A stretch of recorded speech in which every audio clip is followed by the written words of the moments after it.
Sa isang lihim na kaharian na tinatawag na Ruins Number 0, na isang abandonadong nayon na puno ng hamog, nahulog ang gabi. Isang babaeng mapula ang buhok na unang disipulo ng Heavenly Blade King, ang nakatatandang kapatid na babae ni Jigang na nagngangalang Hongyao na nasa kanyang ikapitong pagbabago, ay tumuntong sa ibabaw ng isang bato at sa seryosong hitsura ay napagtanto niya na ang lugar na ito ay sapat na para makairita sa mga tao. Ipinapalagay niya na ang mga nagising na wala pang 6 na pagbabago ay hindi makapasok dito. Sa harap niya ay lumitaw ang ilang mga espiritu na napansin ang kanyang presensya at nagsimulang lumapit. Nang makita ito, tumalon siya, mahigpit na hinawakan ang espada at nagpas siyang humingi ng impormasyon tungkol sa apprentice ni Gu Kaitian. Bago pa man makakilos ang mga espiritu, nagsimula siyang kumilos ng napakabilis at nang walang labis na pagsisikap ay pinutol ang kanilang mga katawan sa kalahati. Sa harap niya ay isang lapida, na naglalabas ng masamang enerhiya na katulad ng Little Nine's poisonous mist. Sinimulan niyang pagmasdan ang lapida at hindi nagtagal ay napagtanto niya na ito ang pinagmulan. Hindi niya alam kung anong uri ng nilalang ang lapida na ito, dahil mayroon itong sinaunang presensya mula mga 100 taon na ang nakalilipas ngunit nanatili pa ring napakalakas. Ang lapida ay may ilang mga bitik. Lumapit siya at nagpasya na gamitin ang database ng impormasyon sa mga labi upang maghanap ng ilang impormasyon tungkol sa lapida na ito. Habang nagniningning ang kanyang mga mata at sa isang kamay ay hawak niya ang espada, dumaong siya malapit sa lapida at binigyan ng sistema ng utos na i-activate ang Divine Sense. Nagsimulang bumukas sa paligid niya ang ilang mga bintana ng system na may impormasyon. Nagsimula siyang tumitig sa lapida at ginamit ang kabuoang kasanayan sa kamalayan na tinatawag na quick scan. Pagkalipas ng ilang segundo, ganap na naload ng system ang impormasyon na nagpapalabas ng larawan ng isang insekto. Nagsimulang bumagsak ang larawan sa lupa, ngunit sa sandaling iyon, hinawakan niya ito gamit ang kanyang kamay.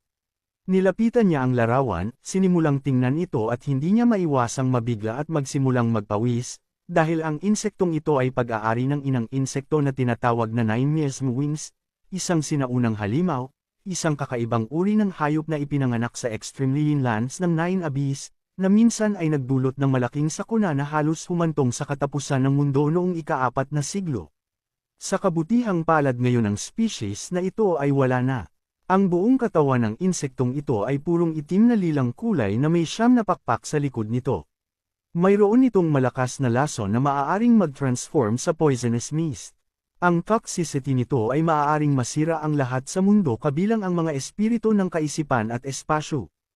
Habang ang lapida ay napapaligiran ng isang malakas na masamang enerhiya, lumabas ang buwan, at naisip niya na hindi ito maganda dahil si Jiang Chen ay may nakatagong kalamidad. Nagpasya siyang sabihin sa master ang tungkol dito sa lalong madaling panahon. Kasabay nito, sa kampo ng Tanjiao, ibinuko ng halimaw ang bibig nito at naghanda sa pag-atake. Ngunit pagkaraan ng ilang panahon, ang katawan nito ay nahulog sa lupa, at sinimulan itong lamunin ng mga insekto. Si Jiang Chen na nakatayo sa tabi nito habang ang kanyang kamay sa kanyang baywang ay nagsimulang magmasid sa halimaw. Ang mga insekto ay lumamon ng kabuoang 4 na hayop. Medyo tumaas ang kanilang devouring value. Kung nakakuha siya ng unang pwesto sa pagpasok sa pagsusuri sa kampo, magagawa niyang kumpletuhin ang pangalawang pagbabago sa lalong madaling panahon. Bumalik siya sa kinaroroonan ni Namu Hangkyo at Luo Sandao, inabot ang kanyang kamay sa langit at ipinaliwanag sa kanila na ang 10 asul na bandila ay higit pa sa sapat para manatili siya sa unang lugar. Binigyan niya ng bandila ang bawat isa sa kanila para makapasok man lang sila sa top 10. Kinuha ni Namu Hangkyo at Luo Sandao ang mga watawat, ipinikita ang kanilang mga mata at may kaaya-ayang ngiti, pinasalamatan nila si Jiang Chen dahil nag-qualify sila sa round na ito nang walang ginagawa. Kasabay nito sa ibang bahagi ng kampo, nagawang talunin ni Baifeng at Tanying ang mabangis na hayop na hugis agila. Ngayon ang bangkay nito ay nakahandusay sa lupa. Si Tanying na nakahiga sa lupa sa tabi ng bangkay ng halimaw, ay nagsimulang panasan ang kanyang noo gamit ang kanyang kamay at habang siya ay humihinga ng malakas, hindi niya maiwasang matuwa dahil sa wakas ay nagawa nilang talunin ang halimaw. Napagtanto ni Baifeng na nakatayo sa tabi na malapit nang matapos ang entrance evaluation para sa kampo. Naisip niya na tiyak na mauuna si Jiang Wushuang. Sa sandaling iyon, nagsimulang tumunog ang tagapagsalita dahil natapos na ang pagsusuri sa pasukan ng kampo. Ang mga umabanti sa susunod na round ay maaaring magtipon sa at ang mga natanggal ay kailangang umalis sa kampo sa loob ng susunod na 3 minuto at ang mga nagkasala ay paparusahan ng kamatayan. Nagsimulang tumingin si Jiang Chen sa langit at medyo nagulat nang makitang natapos na ang unang round. Hindi na niya nagtagal nang mapagtanto na ang 10 mabangis na hayop na pinakawalan sa kampo ay napatay. Habang inilalabas ng kanyang katawan ang poisonous mist ng Little Nine, naisip niya na ang mga natira sa mga hayop ay pagkain din. Nagpasya siyang palabisan ang mga insekto at binigyan sila ng utos na maghanap ng iba pang mabangis na hayop at kainin ang lahat ng kanilang makakaya habang iniiwasan ang mga tao hanggat maaari. Kasabay nito, dumating ang mga NAR sa kampo at sinimulang kunin ang mga kalahok na nasugatan. Sa isa sa mga stretcher ay si Xiao Bihan na nawalan ng braso at nabenda ito. Hindi pa siya namatay, may malay siya at galit na galit. Nagsimula siyang tumingala sa langit, nagkayam ang kanyang mga ngipin at gamaan ang pakiramdam ng sa wakas ay makakaalis na siya sa kampo. Hiniling niya kay Jiang Chen na maghintay dahil pag-uwi niya, makikita niya kung paano siya parurusahan ng kanyang lolo. Isang taong nakasuot ng bota ang umakyat sa entablado, ang taong ito ay walang iba kundi si Gu Kaitin. Ikinros niya ang kanyang mga braso at sa isang matahimik na hitsura ay nagbigay ng mga utos para sa lahat ng mga umabanti sa round na sumama sa kanya sa Forbidden Zone para sa susunod na pagsubok. Nang marinig ito, nagsimulang mag-usap ang mga kalahok sa kanilang sarili.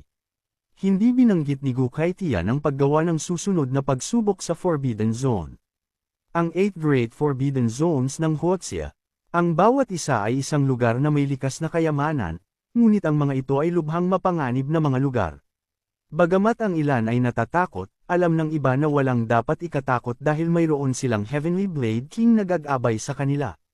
Narinig ng ilan na hindi madaling pumasok sa Forbidden Zones, kaya hindi nila alam kung gaano karaming tao ang pupunta. Habang nag-uusap sila, hinawakan ni Gu Kaitin ang hawakan ng espada at dahan-dahang sinimulang tanggalin ito. Habang nagniningning ang kanyang mga mata, sinimulan niyang titigan ang mga ito, hinubad ang espada at sinimulang ituro sa kanila ang talam. Alam niya na ayon sa pananaliksik ni Hong Yao, dala pala talaga ni Jiang Chen ang Forbidden Calamity na 9 Wings of Miasma. Sinimulan niyang tingnan ang mga ito at nagpas siyang gamitin ang Heavenly Blade. Pagkatapos ay sinimulan niyang ugoy ang espada ng mabilis at tumpak, malapit na ang bukang liwayway at dapat. Ay malapit nang dumating ang darating na tao. Inilagay niya ang kanyang tuhod sa lupa, yumuko, inihagis ang espada patungo sa langit, inilagay ang kanyang kabilang kamay malapit sa kanyang mukha at ibinaba ang kanyang ulo. Ang mga kalahok ay nagsimulang tumungala sa langit at masaksihan ito. Hindi nila maiwasang mabigla at magsimulang magtaka kung ano ang nangyayari. Sa sandaling iyon, nagsimulang yumanig ang lupa at makalipas ang ilang segundo, nagsimula itong masira. Sa lugar kung saan sila naruroon, humiwalay ito sa lupa at nagsimulang lumipad. Nagpasya si Gu Kaitin na maghanda ng maaga dahil ito ang tanging paraan upang malampasan niya ang pagkakaiba ng oras. Habang ang mga bato ay lumulutang sa paligid niya at ang kanyang katawan ay napapalibutan ng isang malakas na enerhiya, pinahaba niya ang kanyang kamay sa isang tabi at gumamit ng isang pamamaraan na tinatawag na Imperial Blade Flight.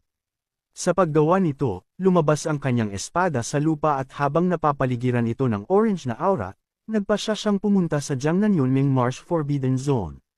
Unti-unti, nagsimulang gumalaw ang lupa patungo sa kabundukan. Namangha sila nang makitang ito ang lakas ng unang hari ng Daxia. Hindi sila makapaniwala na kaya niyang ilipat ang lahat ng Tanjiao Camp papuntang Yunming Marsh. Ito ay isang bagay na tanging Senior Heavenly Blade King ang maaaring gawin sa mundong ito. Lumingon si Jiang Chen kina Luo Sandao at Mo Hangqiu at tinanong sila kung gaano nila kakilala ang Yunming Marsh Forbidden Zone. Parehong nagsimulang tumingin sa kanya na may hindi tiyak na tingin, hindi sigurado si Luo Sandao, at naalala ni Mo Hangqiu na minsang binanggit ito ng kanyang lolo. Ang antas ng panganib ng Yunming Marsh ay napakataas, at kahit na ito ang hindi gaanong mapanganib na Forbidden Zone sa Huoxia, ang kahirapan nito ay hindi nakasalalay sa nakatagong banta, ngunit sa pagbaluktot ng oras at espasyo. Bilang karagdagan sa lugar na ito mayroong hindi mabilang na mga dimensional na fragment, mga portal na konektado sa isa't isa. Ang espasyo sa loob ng mga dimensional na fragment na ito ay mas malaki pa kaysa sa asul na planeta. Ang mga fragment na ito ay patuloy na gumagalaw kaya napakadaling mawala at hindi lumabas. Nilapitan ni Jiang Chen si Mu Hangqiu at nagsimulang tumingin sa kanya ng mahinahon ang tingin, napagtanto na ang espasyo sa loob ng Yunming Marsh ay magulo. Tinanong niya siya kung naapektuhan din ng espasyo ang oras. Sa isang seryosong hitsura, ipinahayag niya sa kanya na ang oras sa loob ng mga puwang na ito ay ganap ding naiiba sa labas. Sinasabing 100 taon na ang nakalilipas, isang ordinaryong manggagawa ang pumasok sa Yunming Marsh na may pag-iisip na ipagsapalaran ang lahat. 2 oras lang ang kailangan niya para maging 7 Transformation King, ngunit gaya ng sinabi niya mismo sa katotohanan mahigit 200 taon na ang lumipas. Ginalugad din ng lolo ni Mu Hangqiu ang lugar na ito. 3 araw na siyang nawala matapos makapasok ngunit sa katotohanan ay mahigit 3 taon na ang lumipas sa labas ng mundo. Medyo nagulat si Jiang Chen at habang ang isang patak ng pawis ay nahuhulog mula sa kanyang pisngi, napagpasyahan niya na ang mga panganib at pagkakataong manalo o matalo sa Yunming Marsh ay random.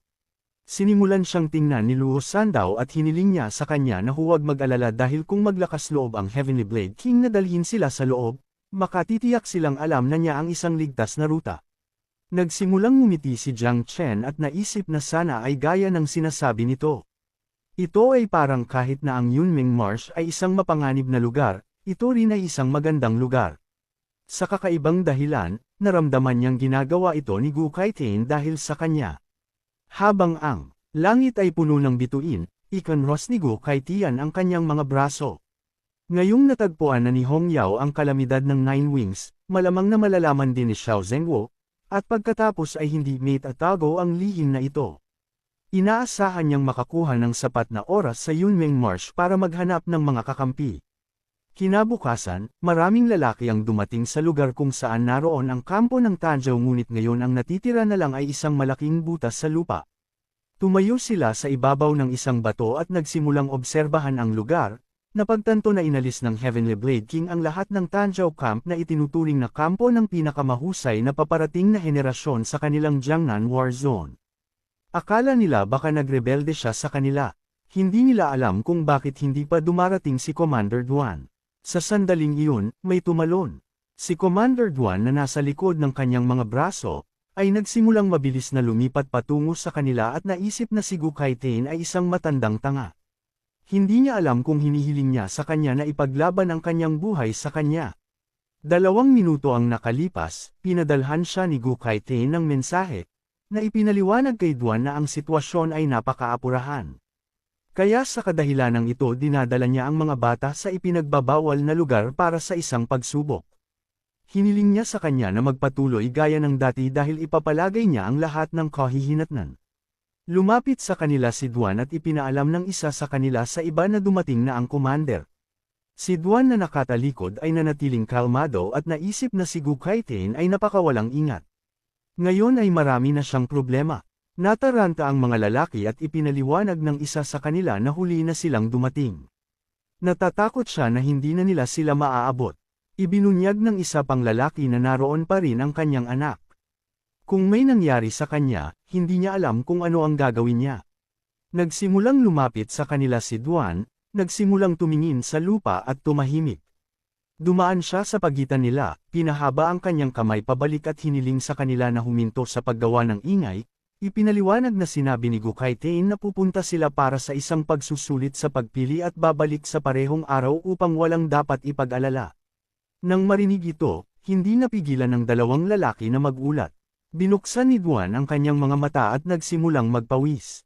Sa isang nalilitong hitsura nagsimula siyang magtaka kung talagang kinakailangan na sumugod sa Forbidden Zone para sa Invincible Prodigy na iyon. Hindi niya alam kung sinusubukan niyang magtago o tumakas sa isang bagay. Sinimulan niyang alalahanin ang sinabi sa kanya ni Gu Kaitian at nagbago ang kanyang ekspresyon. Hindi niya maiwasang mabigla at magsimulang mag-isip kung ito ay tungkol sa Nine Wings of Miasma.